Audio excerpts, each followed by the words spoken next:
Frank Zappa and Eric Bogosian, two unique and controversial artists, are the creators of Blood on the Canvas. The voices you just heard were all performed by Eric Bogosian, no stranger to the portrayal of low-life characters. Bogosian is well known for his one-man act Drinking in America, a theatrical probe into the American male psyche. And anyone who doesn't know Frank Zappa and his impact on culture and music in the 1960s, 70s, and 80s would have had to have been on some 30-year retreat in the Himalayas to have been bypassed by the Zappa era. Today, Zappa is one of the loudest voices protesting present-day attempts to restrict freedom of expression, whether it's on rock and roll albums or on MTV. In the production of Blood on the Canvas, Zappa and Bogosian complement each other's talent for cryptic production and writing styles. Bogosian wrote and acted in the production, while Zappa edited the script, directed and provided the music for the piece, as well as adding a sense of improvisation to the production. No one can accuse Blood on the Canvas of holding back any contempt for certain elements of American culture, but as Zappa and Bogosian told me shortly after finishing the production, American audiences sometimes need a blunt instrument in order to get the message. It's drama, it's make-believe, and the make-believe and all of it is designed to irritate, turn gears, whatever, in the listener. It's a form of entertainment, but it's very stimulating as well. It's like Mad Magazine or something, or any kind of satire. It's extreme, but you have to. Extreme situations require extreme responses.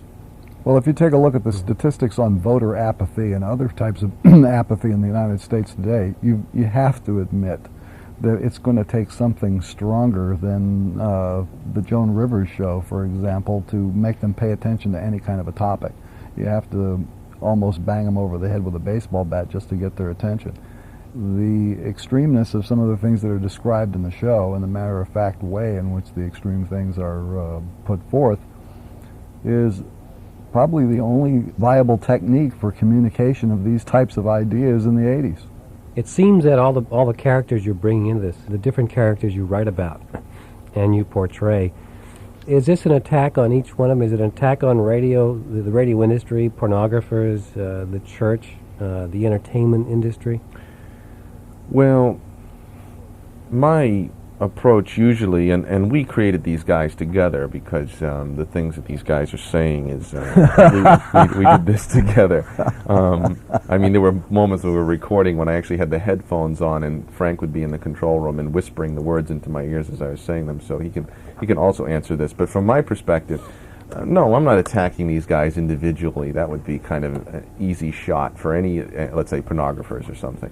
I'm more interested in their underlying human traits that are very extreme, like greed or gluttony, something like this, that even underneath that there's something essentially wrong with all of these people. And whatever is essentially wrong with these people, the strange thing is that the listener in some way, and maybe not, but might identify slightly with these greasy characters. And that's the crux of the whole thing right there, is if you can feel sympathy with these people, if you feel like this world is sort of familiar to you, then what does that say about the world you live in, and how do you participate in it, etc.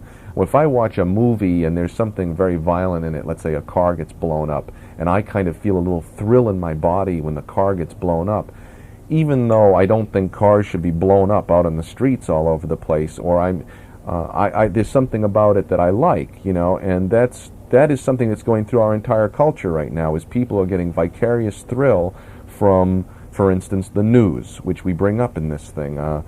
Terrorism, it becomes kind of a sideshow for comfortable suburbanites to record on their VCRs, and nobody will say this out loud, but the fact of the matter is that the CBS Evening News is a serial that goes on every night and is a lot of fun to listen to, because nobody really feels touched by it. If Dan Rather came on every night and said, your mother just died, your son was just run over by a car, your dog was just flailed and thrown into your front yard, you'd turn it off in a second. But because he's saying what he's saying, and it's far away, we don't have to deal with it. And as our American culture becomes more and more decadent, this becomes our general posture, our pose, our mental position, which is a lazy and decadent one. What we're doing is we're just pushing it a little bit, we're just turning the dials a little bit so that the responses happen. People get they go, well, wait a minute, I'm not like that. I'm not a violent, horrible person. But you are. We all are. Somebody must be. Somebody picks up that pornography off the shelf of the store and takes it home. And well, I won't. We don't want to censor this show, so I won't go any further. Yeah, well, I think one of the reasons why people have down this particular food chain have been offended by the show is because it does not spare the world of art. You know, there's criticism of the art world involved in this show, and since the thing was requested by an artistic institution, maybe that's one of the reasons why there's been problems. You know, the people who are involved in the periphery of the art world, all the pseudos that are dangling on the side waiting to clutch that plastic glass with the white wine in it, you know, they don't take very kindly to any negative references toward their involvement in the artistic process. Although everybody who earns money from making art usually winds up doing business with these creatures, it's still, there's no reason to play footsie with them. You know, if you're gonna do it, you got to call a spade and say who they are and what they do and what their real value is to the universe. A lot of these people who are involved in that fringoid part of the art world act as if they are making the art. You know, it is by their good graces and their ability to clutch that little plastic glass that anybody who will take a chance and put their butt on the line with a work of art exists at their whim, you know. Unfortunately, those people have been involved in some of the decisions to withhold the show or suggestions to tone the show down. I want to get back a little bit to the piece again with Eric, and the reason for focusing on the performance artist. I'll bet a few bucks that there are a lot of people who don't know what a performance artist is. Why was that whole focus there? He becomes kind of a symbol for a lot of other things here, but there's a number of reasons why we go in that direction. One, this is, as Frank said, this thing was created by MoCA, which is an art place and where performance artists have performed. I've often been labeled a performance artist, although I don't call myself one, and it's a very contempo character on the scene. Good person to have as not the protagonist, but one of the central people in this little story that we're telling. So he was a good guy to kind of stick in there. Plus, he is an artist, and he's the guy who makes the stuff. He's supposedly, you know, there's this myth in our society that the artist is this impassioned, suffering soul who tells us the truth about ourselves and whatnot. Well, of course, what happens to the performance artist in our little story is that he gets his butt blown off. And that's because, as we are both artists of a sort, we make our work and we find ourselves often at the rough end of the stick. It was a very interesting experience for me while I was working here to just talk with Frank about, you know, what it's like to be dealing with the big business interests that he's had to deal with over the past decade, putting out his work, and I'm going through that now with my work. And basically, they're out to shaft us every time they can, especially when it comes to this situation of freedom of speech and whatnot. That's another tough path to follow. Eric Bogosian and Frank Zappa, the voice and the minds behind Blood on the Canvas. The production of Blood on the Canvas was originally commissioned for the public radio series The Territory of Art, a series of inventive audio productions, but the direct approach in language and substance of the piece sent up warning flags all over the nation's public radio system until the piece was finally scratched from the series.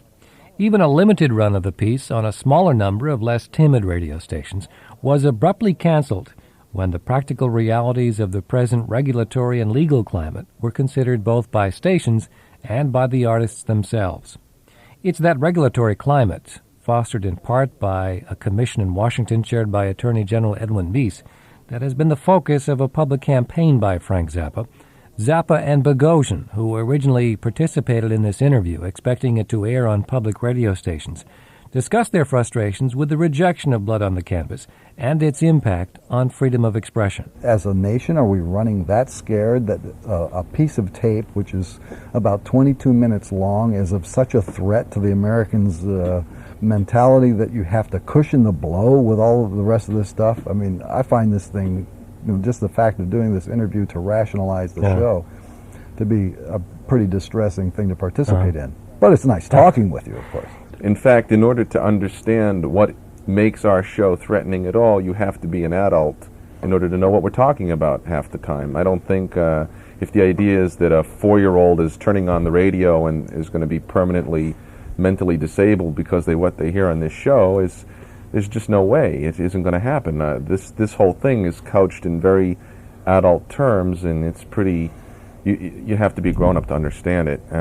You have to be already involved in the dialogue of what we're getting at in order to get what we're talking about.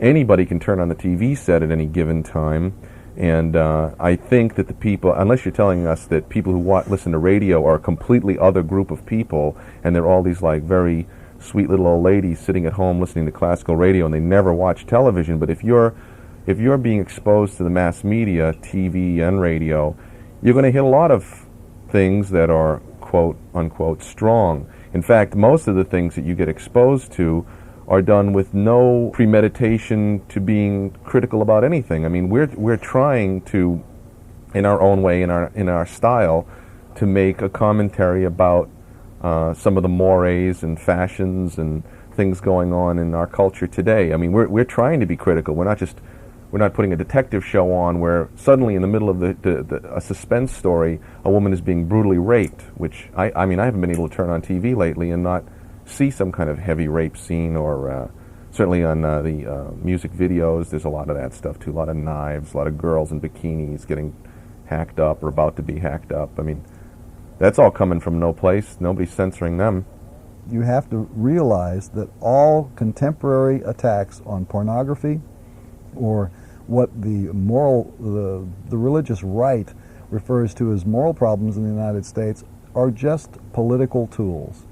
Political tools used to ensconce a theocratic, fascistic kind of regime in the United States that really has no business existing in America. You know, Eric is he's a little bit milder on these people. I'm not. I am livid about it. I hate them, and I wish that people would think twice every time they hear a religious broadcaster and think about the type of damage that is being done to tender young minds when a man in a suave suit gets on there and starts trying to merchandise medieval mumbo-jumbo to impressionable Americans who have a feeling of loneliness and isolation, and the remedy for this is being provided by people who merely want to take their money and pose a great threat to the United States. And behind all of the attacks on free speech in the United States, if you scratch the surface just 1 millimeter, you're going to find somebody connected with one of these fundamentalist right-wing organizations. Now, they've got the right to pray any way they want to. They can, believe the mumbo-jumbo at home, fine, fine, fine. But none of this should be ensconced in any kind of legislation that controls the religious beliefs or non-religious beliefs of the vast majority of the people who live in this country. And since they make a lot of noise, it puts terror into the hearts of the license holders. It often scares people who are station programmers, both in radio and television. It frightens publishers of books and magazines. It's funny because a long time ago, I guess it was a couple of 100 years ago, Frank put out a song, and they were saying it can't happen here, and that refers to the whole, whether it has to do with communist Russia or it has to do with Nazi Germany, about it can't happen here in the United States. It's happening here. It's happening today. We have lunatics who are running this country, and all we're doing is being critical. We're just exercising free speech here. It's not. It's consumer awareness. But wouldn't you agree that it's being done, though, in language that most parents and most radio listeners are just not accustomed to? Well, they're not accustomed to hearing it on the air, but let's be realistic about it. It's language that most of these people use in their everyday life. Let's look at some science.